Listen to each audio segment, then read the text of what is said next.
quarantine is derived from the 15th century Venetian word quarantino, and in turn the Latin word quadraginta, both meaning 40. Because of fear of spreading the Black Plague, ships approaching Venetian ports had to be anchored and isolated for 40 days before they were allowed to dock. Next segment. In the 19th century, much progress was made in medicine. Aspirin, germ theory, antiseptics, anesthesia, many vaccines, x-rays, but snake oil remedies persisted. Not until 1906, in the Teddy Roosevelt administration, was the first Pure Food and Drug Act passed. And the third observation is the landmark 1910 Flexner Report on American medical education led to a sudden and dramatic improvement in doctors and their training, and a wholesale shutdown of substandard medical schools. Before 1910, only 10% of the students had 2 years of college before they entered medical school. By 1920, that 10% figure had risen to 92%. This morning, we were originally going to have a guest speaker, Linda Morse, formerly of Medfield, to talk about the 1918 and 2020 pandemics with a particular focus on Medfield. However, Linda's husband, Doug, suddenly collapsed and died a month ago at his 65th birthday party, and understandably, Linda isn't feeling up to it. Well, this is a terrible loss for Linda. It's also a loss for us because I heard her give this talk in on the 1918 pandemic last year, and she was great. Linda wrote a long published article about the pandemic on which I'll be leaning heavily today. It's human nature to think of any current issue as a crisis of major proportions, even if we're not directly affected. I was born during World War II, a major crisis by any standards. I grew up in the Cold War and the threat of communism and nuclear war.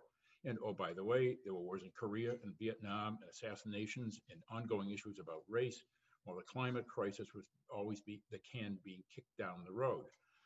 This morning on the radio program Living on Earth, a scientist exclaimed, "Our global house is on fire."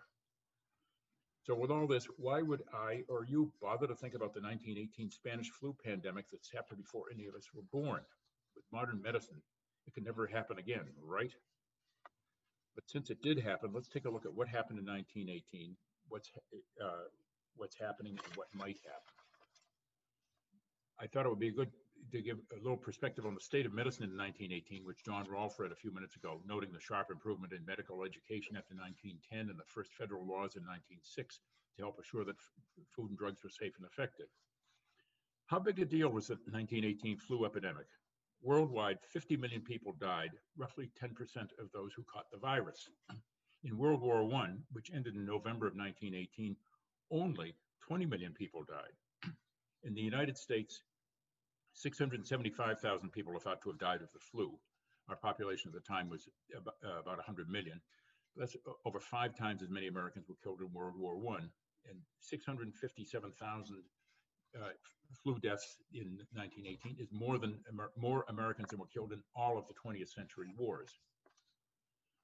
The first American flu cases were reported in March 1918 at Fort Riley in Kansas, where soldiers were training to go over to France for the war. The next month, some of our doughboys, the doughboys have been called GIs since World War II, but then back then they were doughboys. They brought the flu to France, whence it spread to Spain and was misnamed the Spanish flu, mutating as it spread. Recent studies of some preserved 100-year-old lung tissue from a local soldier showed that it carried the H1N1 signature with elements of bird and swine flu. As a lighthearted aside, I remember an explanation of the difference between the two from the late Mike Sullivan, Medfield's town administrator and a shameless punster. If you have the bird flu, they give you a tweetment. If it's the swine flu, you get an ointment. As Linda Morse wrote, the Boston area was spared in the early summer of 1918 until August. The Dedham Transcript newspaper regularly reported on community events available in Medfield and Millis for citizens to enjoy, thus giving us an insight into how disrupted society became. Thrilling activities included Charles Cox, who pitched his second no-hit, no-run game this season for the Medfield State Hospital 9 against the Foxborough State Hospital team in Foxborough. The Medfield Grange sponsored Neighbors Night Thursday, August 11th, inviting the and Milton Granges. The Civic Association promoted a fundraiser for the Red Cross on Labor Day with activities that included baseball or horse show, dancing, and a variety of sporting events. Medfield supported the Red Cross by raising money with musical concerts, participating in both Millis and Walpole, and sponsoring dances in the Grange Hall on Pleasant Street, near the present site of the large Medfield Garden apartment complex. Medfield Millis School is anticipated opening on Tuesday, September 3rd for the fall term of 16 weeks. Meanwhile, Camp Devens, west of Lowell, was overcrowded with 45,000 men being trained to become soldiers. But by the end of October, more than 17 of the 45,000 had experienced the flu, and 787 died. Among those who got the flu and then got pneumonia, over half of them died. Unfortunately, even if one did survive the frequent complications of influenza or pneumonia, there were a variety of other illnesses lying in wait. An upsurge in pulmonary tuberculosis, kidney and heart problems, deafness, blindness, early Parkinson's disease, and a mysterious brain disease, encephalitis lethargica, noted after until 1928, were frequent reminders of the pandemic. Doctors had never experienced an influenza that exhibited so many medical complications. And I'm going to insert a short personal note here.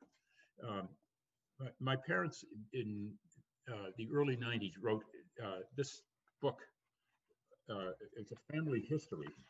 It runs a couple of hundred pages. They were long-winded people, but I want to turn to a particular segment relating to the Spanish flu.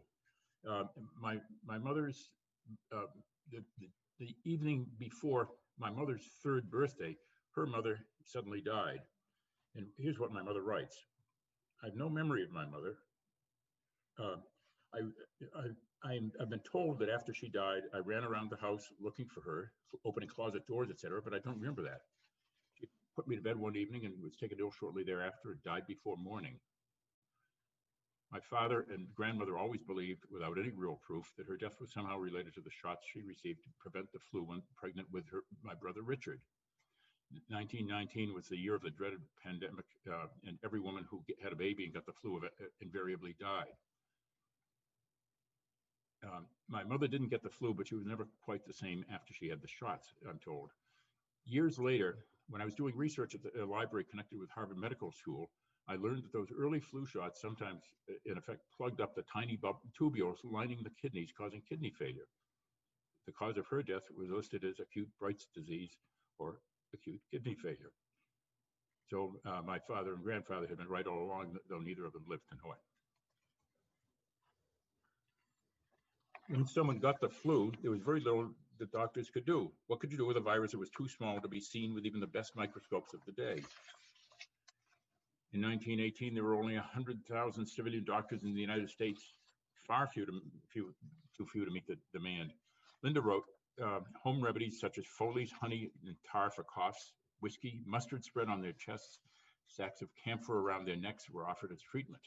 Ads for various disinfectants such as carbolic disinfecting powder for sick rooms or styrofoam for cleaning toilet bowls were found in the Milford Daily News.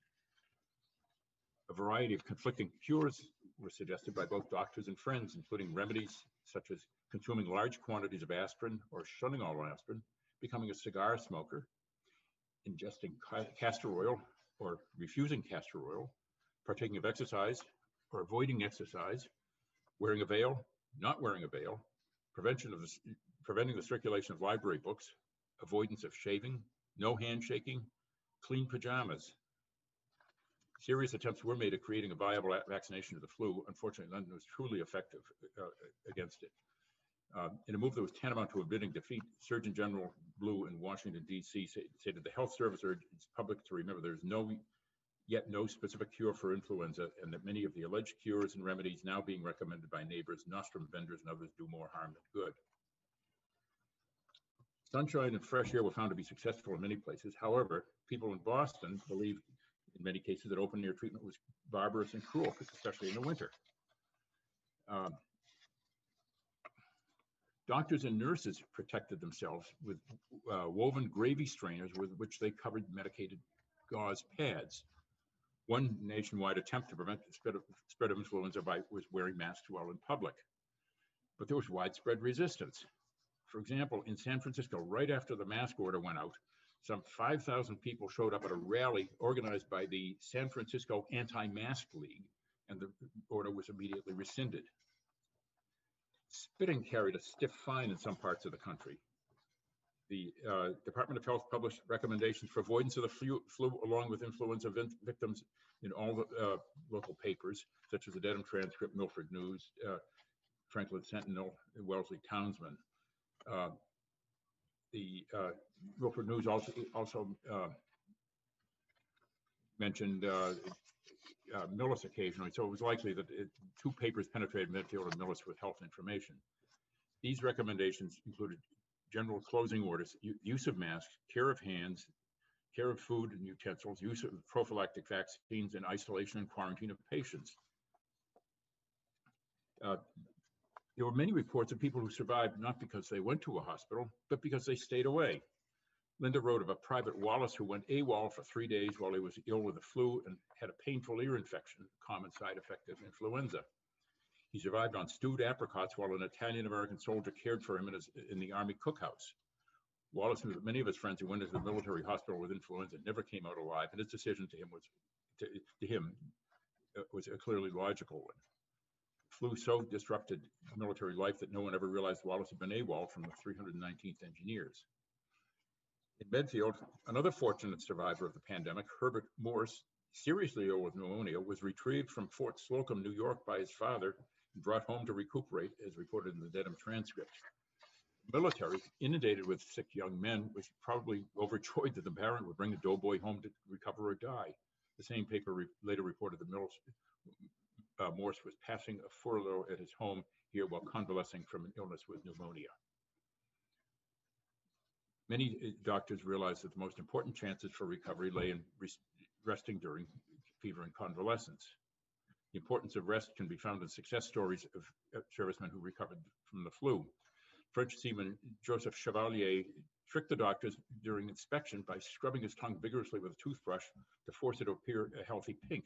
He then went home to Cherbourg, France, to recover at the hands of his mother. He later learned he was the only survivor from the ship Lang de Fake to which he was assigned. His comrades went to the hospital and none of them came out alive. Another soldier, also stationed in France, became ill and was cared for by a loving French family. He recovered his good health. Sing Sing prison in New York reported 100% success when 106 convicts became ill with influenza. They established a strict quarantine, enforced rest and quiet in unheated rooms, and fed them whiskey, milk, and eggs. 14 prisoners had severe pneumonia, but no one died. 1918, in Medfield, the schools were closed, but by November, the incidence of the epidemic appeared to have slowed down, and on Saturday, November 2nd, the Board of Health removed all restrictions on public gatherings. In Medfield, the signing of the armistice ending World War I was celebrated at 4:30 on Monday morning with a large bonfire on Grange Field near the Medfield Garden Apartments. The Kaiser was burned in effigy to everyone's enjoyment. Other events included a meeting in Chenery Hall to kick off the United War Work Campaign Fund. The meeting was noted as being well attended. Unfortunately, wherever people rejoiced exuberantly, the influenza returned and with it higher mortality figures. This resurgence was seen in Medfield and Millis, perhaps reflecting their engagement in public celebrations of the armistice. The greatest advance resulting from the epidemic was the extensive research on influenza and massive growth in size, competence, and power of public health departments with getting strong public support. The then new state of Arizona devised a revolutionary sanitary code that was widely adopted through the United States. This plan included mandatory methods for cleansing of dishes in public facilities, clean laundry for guests, and sterile toilets with inspections by health departments at any time. These trends, reflecting a fear of recurrence of the influenza epidemic, ushered in a cleanliness craze in American homes in the 1920s. Medfield and Millis reflected the changing attitudes toward public health. For the first time, these two towns voted money to pay a visiting nurse, $300 in Millis and $500 in Medfield, which works out to about $8,000 in today's money. Prior to in comparing the 1918 flu epidemic with COVID in 2020, I'm more struck by the similarities than the differences, and I imagine you may be too. The basic message is the same. Quarantine, which was practiced in biblical times, wear a mask, wash your hands, don't get too close to people. Sanitation is much better now than 100 years ago. For example, 100 years ago, most houses lacked indoor plumbing. Survival rates are much improved thanks to medical and technological advances, and the fact that the percentage of people in the world living in poverty is plummeted from about 70% in poverty in 1920 to less than 10% now. Survival rates have improved since COVID struck as medical professions have learned more about the disease. Let us hope these vaccines work. Things will get better. So may it be.